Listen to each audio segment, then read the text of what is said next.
지난번 강의에서는 그 어거스틴과 특별히 하나 아렌트하고 연관지어서 말씀을 드렸습니다만, 오늘은 이제 어거스틴과 도스토옙스키에 대한 최근의 연구들, 어떤 공통점들이 나타나는가. 사실 이제 제가 어거스틴에 대한 세미나 강의를 하면서 계속 중요하게 보는 포커스는 이제 현상학, 이 지각의 현상학, 그리고 욕망과 충족의 이 변화 체계, 이 체계를 뒤틀린 의지에서 파악한, 어떤 면에서는 최초의 사실주의 신학자고 동시에 정치이론가다. 그러니까 어거스틴이라고 하는 사람은 단지 신학의 영역에 갇혀지는 그런 사람이 아니다. 뭐 간단하게 말하면 어거스틴은 죄는 인간의 영혼 안에 있다, 이렇게 보는 거죠. 인간의 이성으로만 플라톤주의적인 어떤 이상 국가나, 또는 무슨 그레코 로마의 어떤 철학을 가지고 팍스 로마나를 절대로 세우지 못한다.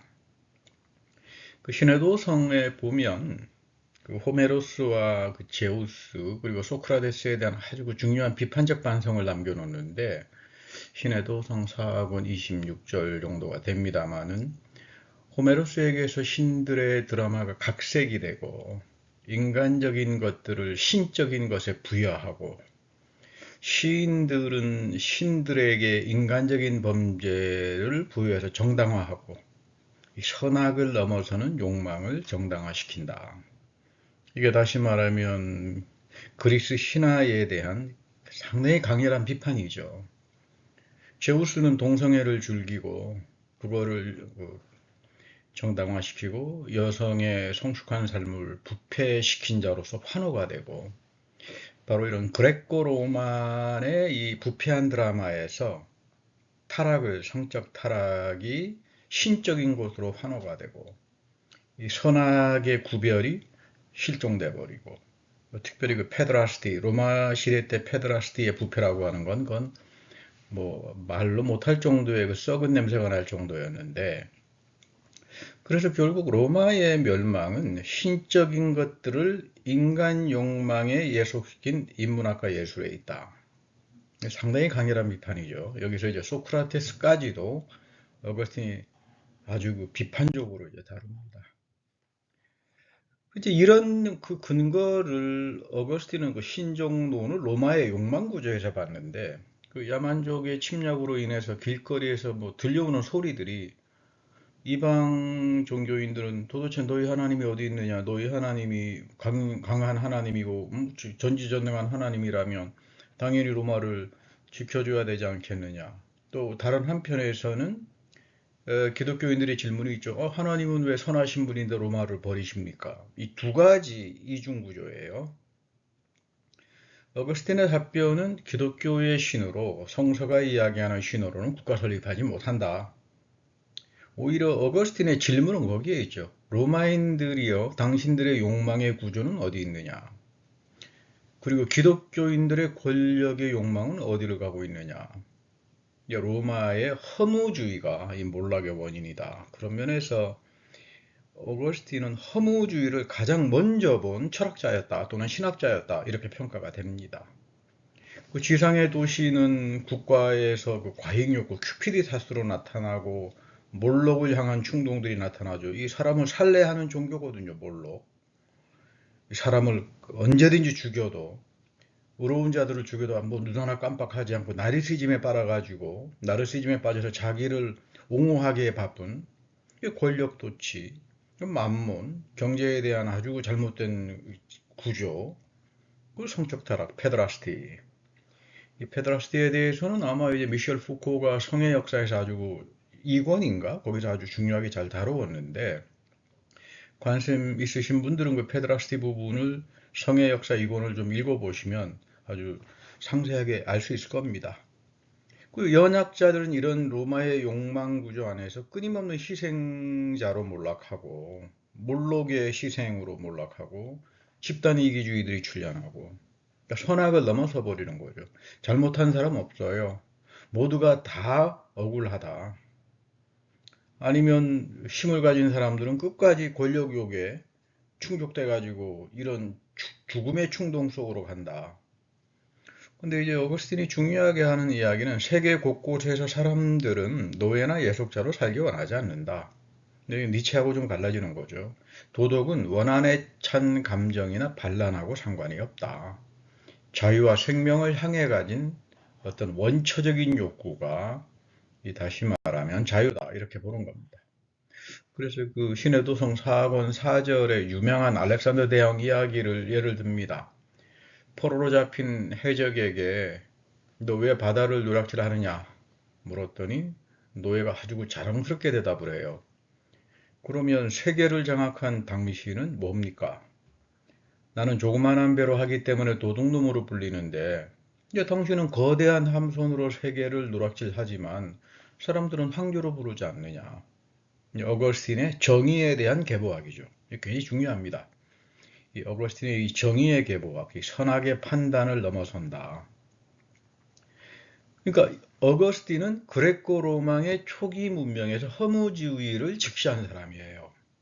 그리고 허무주의의 원인은 큐피디타스, 과도 욕망이 내 삶을 채워버리면 내 의지는 쩔어버린다 이 말이죠. 집단적 이기주의, 인지장애가 나타나고 나르시즘적인 자기 변명, 그리고 옆에서 또 한 수 더 떠는 로마의 몰록의 종교, 누마 종교죠. 누마 종교 시스템을 통해 가지고 그 모든 죄악들을 다 정당화시켜 준다. 그래서 여러분이 주술신앙, 기복신앙이 아주 무서운 거예요. 나라 망하게 합니다. 거기에다가 이름밖에 없는 기독교 지도자들의 권력 탐욕. 그러니까 그 복음이 갖고 있는 진리와 가치는 다 상실돼 버리고 이 기독교 안에서도 인식장애와 나르시즘들이 나타나기 시작하는 거죠. 그러니까 로마의 귀족 도덕과 강자 철학이 한편에 있고 그리고 기독교의 부패에서 어거스틴은 데카당스가 넘쳐나는 과잉 욕망. 이것이 집단 이기주의가 결국 로마를 멸망하게 된 원인이다. 왜 여기서 쓸데없이 하나님을 자꾸 그런 형이상학적인 하나님을 만드느냐 그런 말이겠죠. 여기서 중요한 것은 어거스틴은 인간은 물을 반성할 수 없다 이렇게 이야기합니다. 다른 말로 말하면 하이데거처럼 존재 안에 물을 생각하지 못한다 이 말이에요. 왜냐하면 허무는 너의 영혼의 큐피디타스 안에 좀비처럼 작용하기 때문에 너 자신을 보지 않으면 존재 속에서 물을 본다라고 하는 것 자체가 아주 위험한 생각이다. 그건 죽음과 붕괴로 갈 수밖에 없다. 이런 이야기를 어거스틴이 이제 그 자신의 철학과 신학 안에 담고 있는 거죠. 이런 맥락에서 최근에 보면 어거스틴과 도스토옙스키 비교 연구들 재미있는 논문들이 나옵니다. 그 간략하게 좀 정리를 해보면 그 도스토옙스키 대신문관에 이 종교 재판 마녀 사냥 이야기들이 나오잖아요.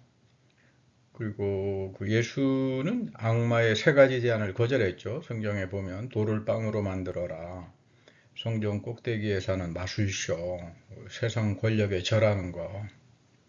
근데 이제 정작 예수님이 스페인에 이제 나타나서 불쌍한 이제 민중들을 치유하기 시작하니까 이미 교회의 권력은 이 예수가 하지 못했던 이 권력을 지상에서 다 충족을 시켰는데 이들이 만든 형이상학적 신을 예수가 와서 도전하게 되니까 이 대신문을 하는 추기경의 하나님은 예수의 하나님하고는 전혀 다르죠.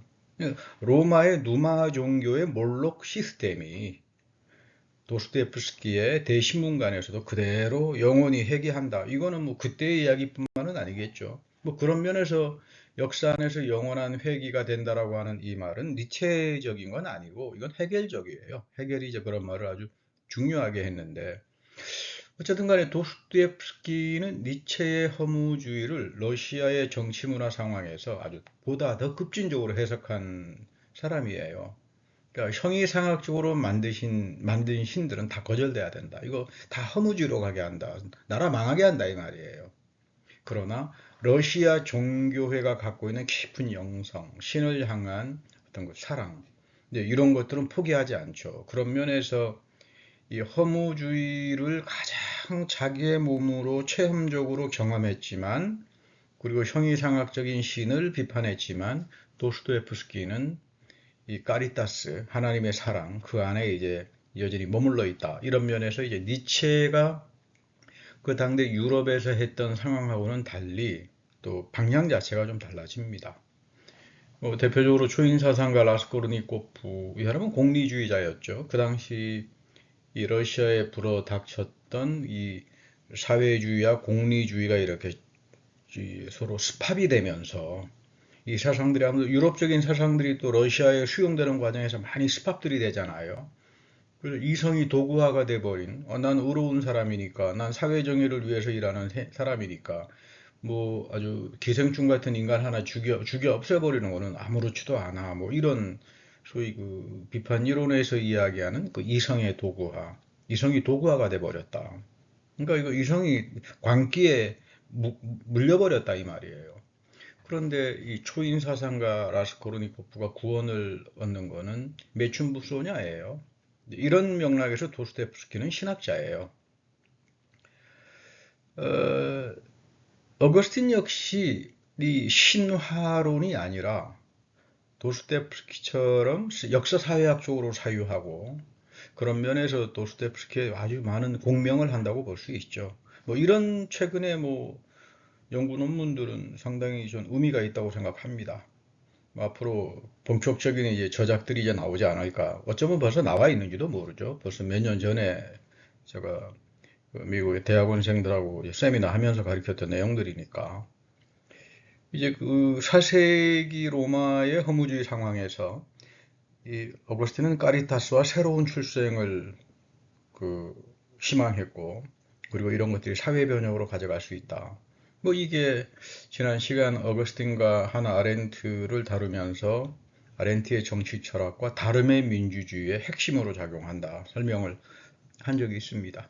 그러나 한 가지 우리가 중요하게 봐야 될 것은 니체의 제자 로렌스예요.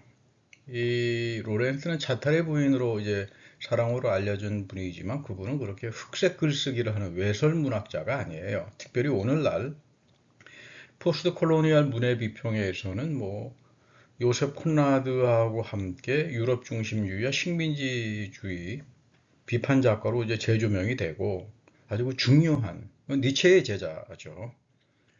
그런데 이제 로렌스는 좀 다른 게 영혼 회귀와 힘의 의지를 원초적인 우주적 생의 사랑으로 재해석합니다. 이분의 이제 가장 제가 감명 깊게 읽었던 두 이제 소설은 도피한 사람, 뭐 흔히 나를 만지지 마라, 이 예수의 부활 이후에 나타나는 그 상상력을 가지고 이제 쓴 상당히 도전적이면서도 참 많은 생각을 하게 하는 그런 작품이에요. 그리고 요한계시록에 대한 이 뭐 요한계시록은 정말 충격적이죠. D.H. 로렌스의 요한계시록은 거의 공공신학의 기본 텍스트에 속하는데 그 당대 어떻게 소설가로서 그 당대 얻을 수 있는 요한계시록에 대한 주석은 다 봤어요. 거의 다 보고는 탁월한 자기의 그 원초적인 우주적 생애 이 철학으로 그 발전시켜 나가는데 참 보통 분이 아니다. 더욱이 이제 공공신학과 포스트 콜로니얼 쪽으로 관련지어서 이제 연구하는 사람들에게는 D.H. 로렌스는 요셉 콘라드라고 하는 사람은 그 콩고 자유국가에서 한 5년간 있으면서 유럽에 한 1,000만 명의 그 콩고인들을 그 살해하는 살해 정치 제너사이드 그거를 고발한 그 10년의 마음, 어둠의 마음 그 책하고 로렌스의 어파클롭시스는 뭐 하나의 기본적인 텍스트로 이제 나타납니다. 그러니까 인간의 에로스의 사랑, 정당한 사랑인데 이것을 부르주아지의 도덕의 이름으로 단죄하는 영국의 근대 사회. 이 노동의 소외와 산업자본주의의 착취는 에로스의 이 삶의 잉여 억압으로 나타나고 그런 면에서 오히려 이 로렌스는 프로이드가 아니라 니체를 정신 분석학의 아주 대가로 존중했어요. 그 로렌스의 재미있는 부분은 사랑과 힘은 삶에서 두 개의 신성한 것으로 나온다. 사랑과 힘. 기독교는 예수를 금욕주의자로 만들지 마라. 그분은 원초적으로 생을 위해서 살았던 분인데 그 사랑이라고 하는 것은 권력과의 조화로운 관계에 있어야 되고 이 종교의 힘도 이 종교의 권력이라고 하는 것도 사랑과의 조화 속에서는 신성해질 수 있다. 상당히 그 우리가 좀 새겨들어야 될 그런 말이라고 생각합니다. 이 로렌스는 예수 안에서 힘과 사랑의 성취를 보았고, 우리 니체도 재미있는 표현을 합니다. 그 자라투스트라에서 보면 초인의 삶에서 이 두 가지가 상징이 되는데, 독수리, 힘, 그리고 뱀, 지혜, 이런 것들을 통해서 형이상학화된 기독교를 해체하잖아요. 그런 면에서 이제 이 니체가 특별히 로렌스 안에서 대단히 기독교하고 새로운 대화의 가능성을 열어주는 사람으로 등장한다. 근데 재미있는 것은 로렌스는 요한계시록을 아주 강력하게 비판해요. 계시록은 기독교가 민중의 원한 도덕에 기초한 것을 입주한다. 그러니까 니체의 비판이 맞는 거 아니냐. 그러니까 기독교는 우주적 생의 회복을 위해서 새로운 종교로 거듭나라. 이제 그런 메시지를 담고 있는 거죠. 이 로렌스에게 파트모스의 요나는 요즘 지나치게 굶주린 이방인 유대인 기독교이고 권력과 폭력의 굶주린 자이고, 이거 복음서의 예수와는 다르다. 이렇게 선을 이제 긋습니다. 그런데 한 가지 로렌스가 중요한 건 니체의 기독교 비판에 공감하지만 니체의 귀족주의를 넘어서서 원초적 에로스의 사랑을 향해서 고대 이방 종교, 신화론, 상징주의와 이제 접합을 시키죠. 뭐 그레코 애굽이랄지 또는 그레코 불교랄지 이런 측면으로 문명을 확장시켜 나가면서 이 자신의 이제 생애 문학을, 우주적 생애 문학을 이제 써나간다고 볼 수 있는데, 이 로렌스의 탁월한 것은 니체의 디오누소스적인 영혼 회귀를 생명의 출산에서 본 거예요. 그러니까 하이데거는 니체 연구에서 이런 영혼 회귀랄지 이런 거는 하나의 형이상학, 그래서 니체는 마지막 서구의 형이상학자다라고 비판을 했는데, 로렌스는 오히려 니체로 아주 위대한 휴머니스트 전통에 이제 세우죠. 제가 볼 때도 오히려 로렌스가 하이데거보다는 더 정확하게 니체를 봤다, 그런 생각이 들어요. 왜냐하면 니체의 그 우상의 황혼에 보면 아주 중요한 내용이 나오죠. 디오니소스적인 원리는 이 그리스인들의 출산에서 나타나는 여성들의 고통과 창조의 신비로움에 있다. 생명은 영원히 회귀하지 않느냐. 생명이 영원히 회귀하지 않느냐. 이거 부정할 사람은 없겠죠. 이게 어떻게 하이데거가 말하는 그런 형이상학이 될 수 있어요. 니체는 그러면 상당히 사실주의적으로 본 사람이에요. 이런 점에서 니체와 로렌스는 하이데거의 영지주의 현존제, 빠져있는 현존제, 그래서 이 극단적으로 이 근대성은 다 없애버려야 되는, 또는 이 하이데거가 이야기하는 파르미데스의 어둠과 무의 세계에 오히려 니체와 로렌스는 긍정하지 않는다. 생을 긍정하지 않으니까. 뭐 하이데거는 간단하게 말하면 태양을 끄고 살자 이런 뜻 아닙니까? 태양을 꺼버리자. 그러나 니체는 원초적인 생을 향하여 그 문명을 초인의 삶의 방식으로 전환시키는 거고, 그렇기 때문에 인간은 끊임없이 자기 극복을 하는, 여러분 이거 뭐 기독교식으로 표현하면 메타노이아, 회개 아닌가요? 끊임없이 자기를 극복해 나가는. 그래서 이제 니체는 파라미데스의 영원한 무에서 쉬려고는 하지 않아요. 뭘 알고 있었지만 이 삶의 변화와 생성의 변증법, 이건 헤라클레이토스의 이제 소크라테스 이전의 변증법인데, 헤라클레이토스의 이 삶의 변화와 생성의 변증법을 가장 이제 심도 있게 역사적으로 발전시킨 사람은 헤겔이고요. 니체는 이 두 측면을 보고 있었고, 그러나 하이데거하고는 달리 영혼의 현재화, 영원성의 관점을 대지의 삶에 충실하는 것으로 이해했다. 뭐 이런 면에서 이제 하이데거하고는 전적으로 다르다.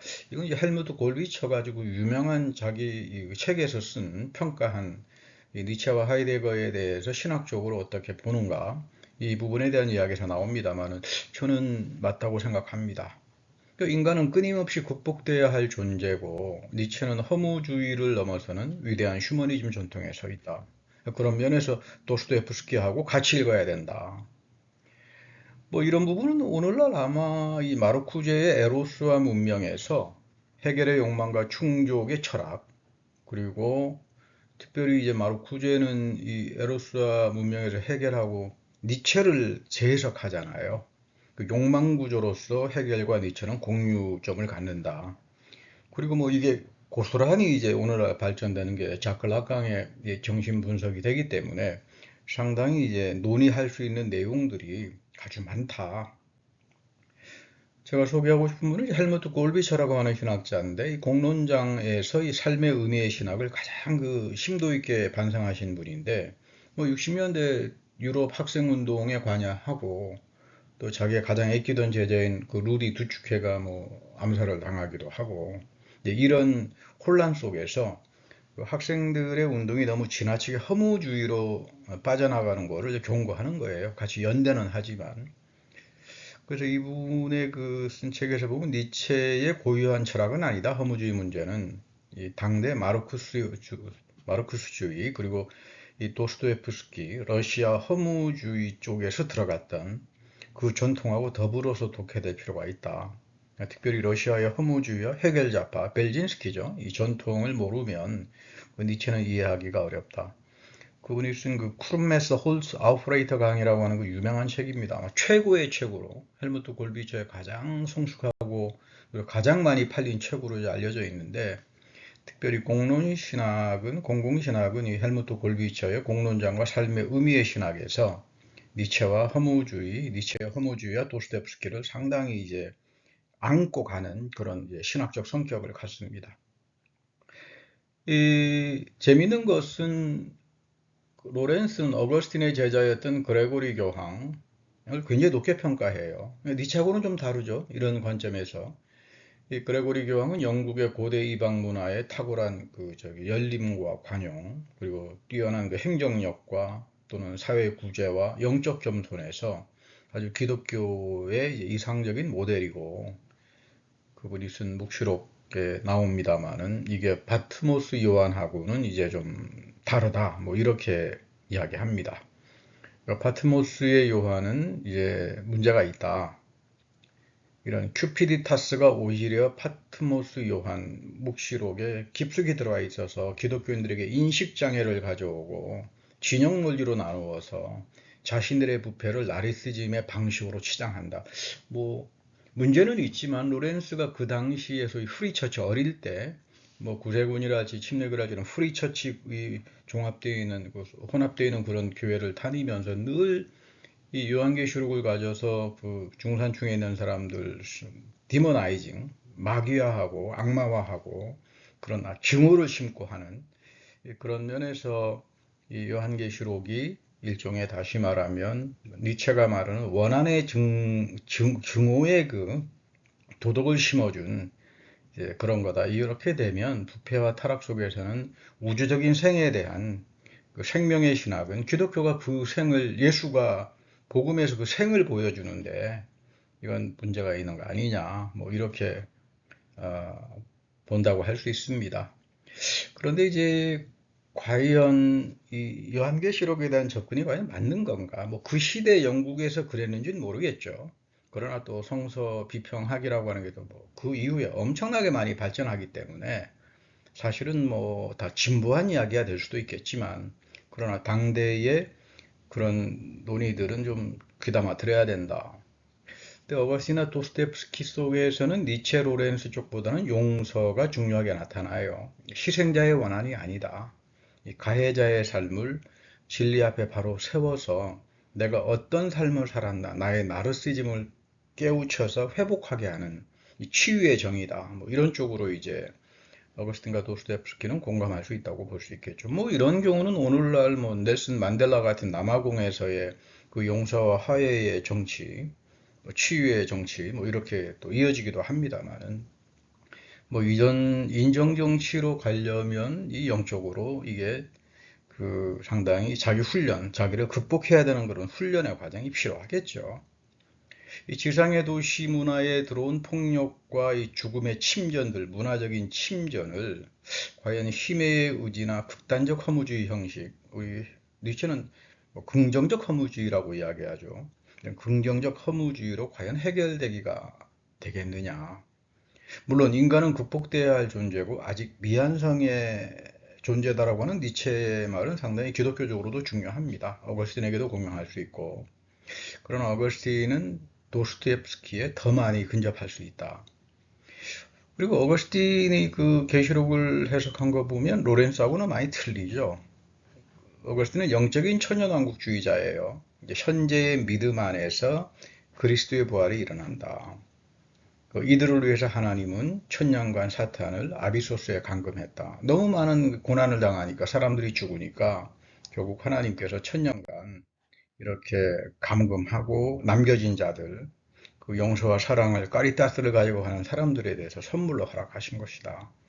그러니까 이들은 첫 번째 부활에 참여한 자들이고, 뭐 여러분 세례와 성만찬 안에서 이 하나님 나라를 위해서 첫 번째 부활을 한 사람들이고, 이거 거듭남이라고 하는 거죠. 이 까리타스와 용서를 위해서 살아간다. 이런 영적인 천년왕국을 하나님께서 이들에게 은총의 선물로 주신 것이다. 이 부분은 칼바르트의 그 교의학 3회 이권에 보면 영원성의 현재화라고 하는 바르트의 그 종말론 구조가 아주 독특하잖아요.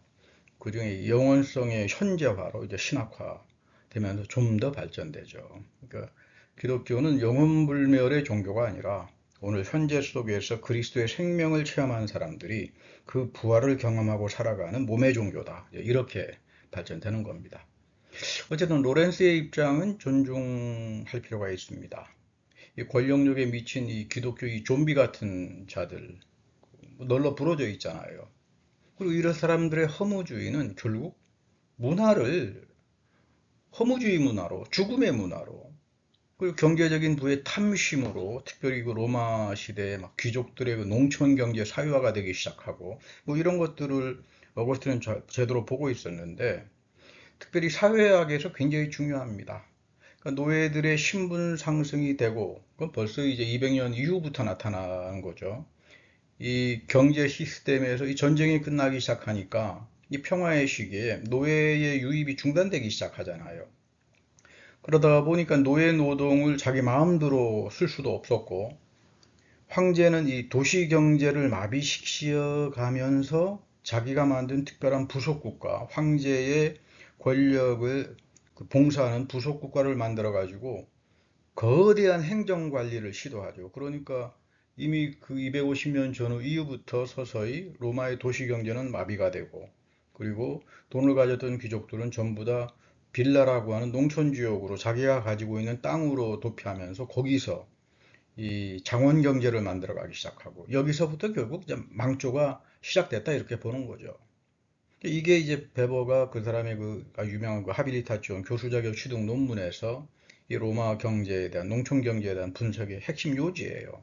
그러니까 이런 로마의 몰락이 중세로 이행이 되는데, 이 부분은 특별히 그 마르쿠스가 그 자본론 3권 상인 자본에서 이 로마 시대의 고리대금에 대한 비판하고 서로 상당히 맞물려 있어요. 이런 부분들은 나중에 제가 사회학과 이제 경제로서 자본주의 경제로서 세계 체제를 한번 이제 강의를 시작하게 되면 이 어거스틴과 함께 이 베버와 이제 마르쿠스 쪽으로 한번 좀 다뤄볼까 생각하고 있습니다.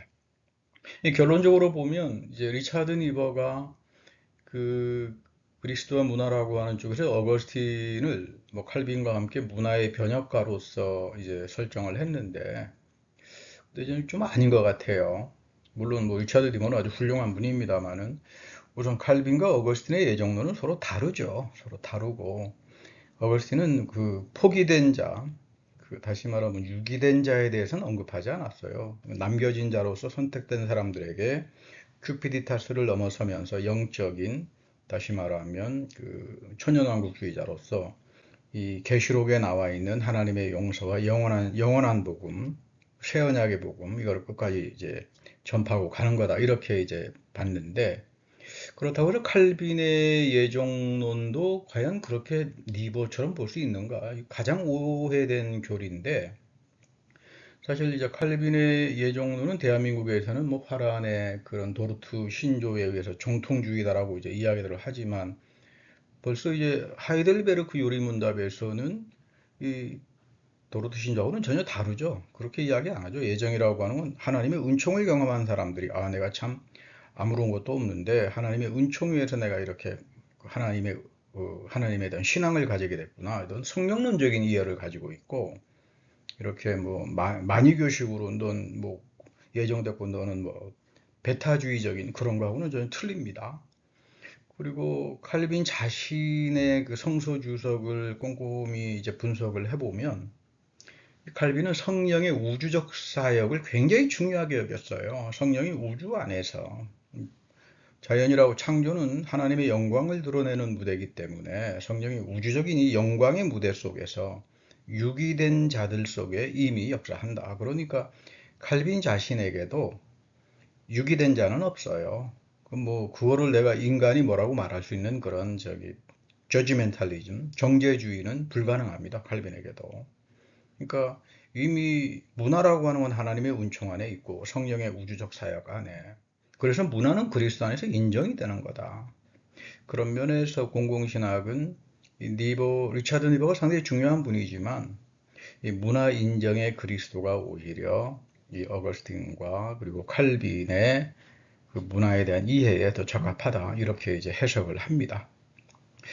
어쨌든 많은 분들이 공공신학이 그러면 그 정치신학이나 해방신학하고는 어떻게 이제 나누어집니까? 뭐 그런 이제 질문을 하시는 분들도 많은데, 이 공공신학은 이제 어거스틴과 아렌트, 도스토옙스키 이런 쪽으로 공론장에서 이런 후기 자본주의에서 나타나는 몰록 시스템들, 이런 몰록 종교 시스템들, 이런 것들이 만들어 놓은 죽음, 허무주의 이런 문제를 상당히 중요하게 분석하고 이런 공공성 거버넌스와 인정정치 그리고 다름의 민주주의로 지향하는 그런 영역을 공공신학이 아주 중요하게 다룬다. 이렇게 말할 수 있습니다.